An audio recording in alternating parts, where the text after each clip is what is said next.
Hello दोस्तों, मेरा नाम है हेमंत और हम बात कर रहे थे चंडीगढ़ के कॉलेजेस में एडमिशन के बारे में। तो जिन बच्चों का नहीं हुआ वो बार बार पूछ रहे थे कि थर्ड लिस्ट आएगी कि नहीं। तो मैंने पहले एक बात बोली थी कि मुश्किल है लेकिन आ रही है, तो ये बहुत अच्छी बात है। जिन बच्चों का एडमिशन नहीं हुआ उनका हो सकता है, तो ध्यान से देखना इस वीडियो को कि कैसे प्रोसीजर रहेगा। लिस्ट आएगी, थर्ड लिस्ट आएगी डेफिनेटली। डेट्स वगैरह क्या क्या आपको स्टेप्स लेने हैं वो बता दूंगा। और जिन बच्चों को डी रिजर्व करानी है, देखो अब दो तरीके से डिपेंड करेगा। जब बच्चा डी रिजर्व करेगा सीट को, तभी उस सीट पर दूसरे बच्चे का एडमिशन होगा। तो जिनको डी रिजर्व करवानी है वो भी इसको देख लो, और जिसको एडमिशन लेना है वो भी समझो कि डी रिजर्वेशन के बाद कैसे होगा। और कुछ जिन बच्चों का एडमिशन नहीं हुआ, मैं देख रहा हूँ वो बहुत विचलित मन हो ही जाता है यार कि एडमिशन नहीं हुआ, तो वो कुछ कमेंट वमेंट करने लग जाते हैं कि ये ट्रांसपेरेंसी से जाएगा। अभी मैंने ऐसा एक कमेंट पढ़ा था कि डीएचई करवा रहा है तो बिल्कुल ट्रांसपेरेंसी से जाएगा, कॉलेज के हाथ में कोई एडमिशन नहीं है। तो मैं आपको बता दूं कि मैं सन 2016 से एसडी कॉलेज में पढ़ रहा था। 2016 से पहले सिर्फ बीकॉम सेंट्रलाइज थी। 2016 के बाद सिर्फ बीए को छोड़ के बाकी सब कोर्सेज सेंट्रलाइज हो गए। और आज भी आप जिस पैटर्न पर एडमिशन ले रहे हो वो मुझे पता है कि सिर्फ जो है बीए नॉन सेंट्रलाइज है, बाकी सब सेंट्रलाइज हैं। तो इतने साल हमने एडमिशन देखा है। मैं आपको बता रहा हूँ कि इसके बाद एक फ्रेश एप्लीकेंट्स भी शुरू हो जाते हैं जब आपका डीएचई खत्म हो जाएगा। वो मैं आपको टाइम टू टाइम बताऊंगा। अब जैसे डीएचई का आया तो डीएचई का सुन लो।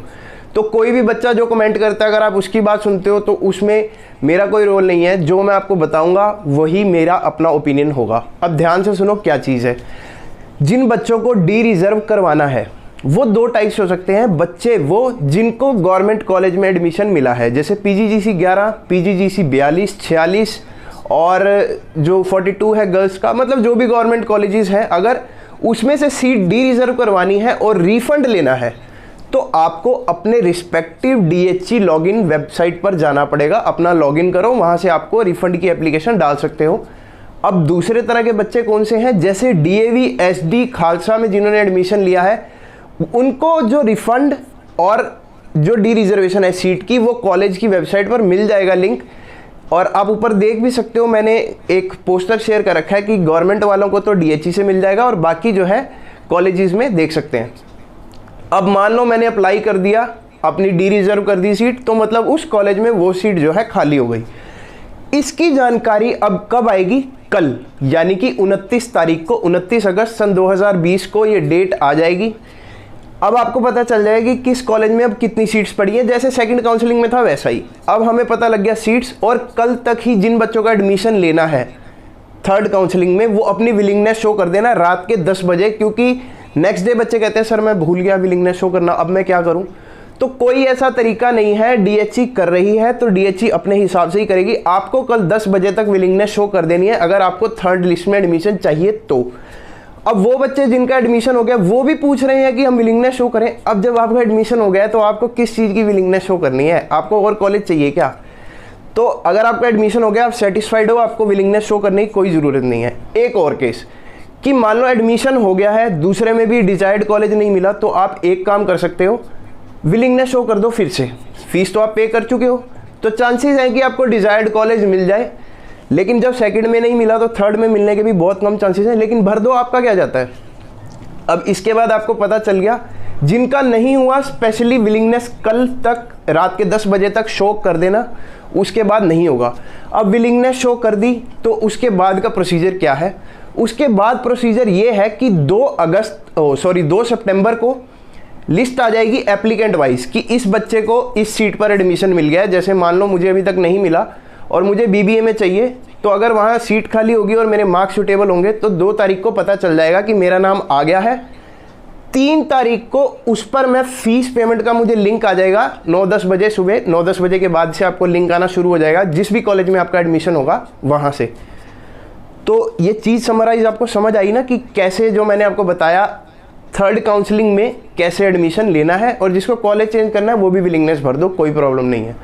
जिनका नहीं हुआ उनको कंपलसरी है। शेड्यूल आपको बता दिया, कल मतलब 29 को रात को 10 बजे तक विलिंगनेस शो कर देना। 2 तारीख को लिस्ट आएगी, 3 को आपका एडमिशन उस पर शुरू हो जाएगा।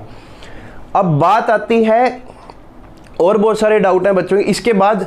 अगर इसके बाद भी एडमिशन नहीं होता, मतलब कुछ बच्चे ऐसे होते हैं जिन्होंने एप्लीकेंट होते ही नहीं है, मतलब शुरू से ही अप्लाई नहीं किया होता, तो उनके लिए जब सेशन शुरू हो जाता है, जब ये सब DHE का क्लोज हो जाता है, तो कॉलेज में मान लो कोई सीट खाली रहेगी। मेरा अपना भाई है, CGC में एडमिशन हुआ था, लेकिन उसको SD में आना था और अप्लाई नहीं किया हुआ था, और हमने सेंट्रलाइज पर ही, और बिल्कुल जेन्युइन तरीके से होता है।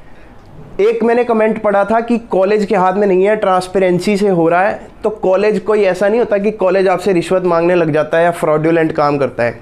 कॉलेज अच्छे कॉलेज है, कभी किसी ने ये नहीं कहा कि 25-30 हज़ार रुपये रिश्वत दे के हो जाएगा, कभी नहीं। मेरे भाई का भी हुआ, तो सब एक जेन्युइन प्रोसेस रहता है।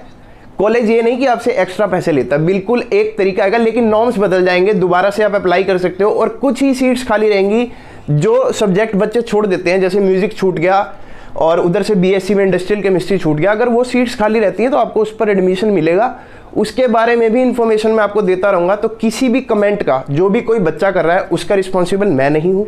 जो भी इन्फॉर्मेशन मैंने आपको दे दी उसको ध्यान से सुना करो, और बाकी आपको शेड्यूल पता लग गया। इसके बाद भी जो जैसे जैसे एडमिशन चलता रहेगा मैं आपको सारी इन्फॉर्मेशन देता रहूँगा। तो बने रहो मेरे साथ और चैनल को सब्सक्राइब कर लो ताकि आपको वीडियो की नोटिफिकेशन मिल जाए। और बस आज के लिए इतना ही है, तो मिलते हैं आपसे नेक्स्ट वीडियो में।